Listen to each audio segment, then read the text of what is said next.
గత సంవత్సరం 4వ తారీఖున 8వ నెలలో అప్పటి మాజీ ముఖ్యమంత్రి ప్రస్తుత ముఖ్యమంత్రి శ్రీ నారా చంద్రబాబు నాయుడు గారు ప్రాజెక్టుల సందర్శన నిమిత్తం రాష్ట్ర వ్యాప్తంగా పర్యటనలో భాగంగా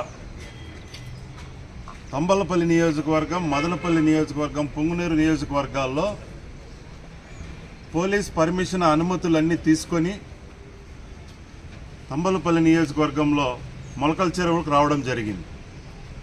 అప్పటికే అంగళ్ళకు సంబంధించి వైసీపీ నాయకులు, గూండాలు, అప్పటి మంత్రి పెద్దిరెడ్డి రామచంద్రారెడ్డి, అప్పటి ఎమ్మెల్యే ద్వారకనాథ్ రెడ్డి, మిథున్ రెడ్డి ఎంపీ ముగ్గురు పన్నాగం బంది నారా చంద్రబాబు నాయుడు గారిని వచ్చే పర్యటన ఎట్లయినా అడ్డుకొని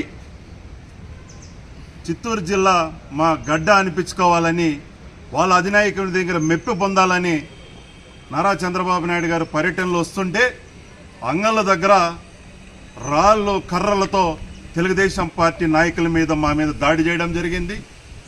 మా నారా చంద్రబాబు నాయుడు గారు Z+ కేటగిరీ ఉన్నటువంటి నారా చంద్రబాబు నాయుడు గారి మీద రాళ్ళు వేయడం జరిగింది.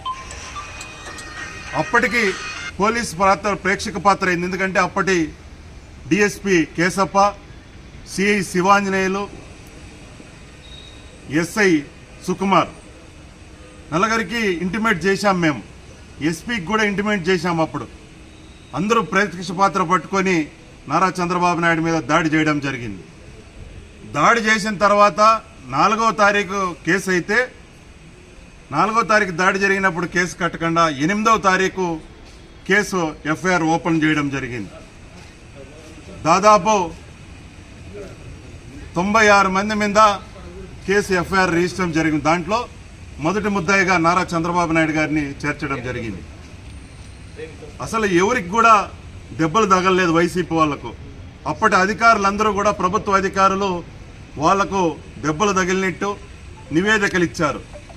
మేము ఇప్పుడు డీజీ గారిని, రవీంద్ర గారిని కలిసాం. ఎందుకంటే ప్రవీణ్ గారిని ఆ రోజు ఎవరైతే అధికారులు కావచ్చు, పోలీసులు కావచ్చు, రాజకీయ నాయకులు కావచ్చు, ఎమ్మెల్యేలు కావచ్చు, మంత్రులు కావచ్చు, ఆ రోజు ఎంతో ఇబ్బంది పడ్డాం. ఎందుకంటే గన్ను కేసు, ఆర్మ్స్ కేసు అన్నీ కట్టారు మా పైన.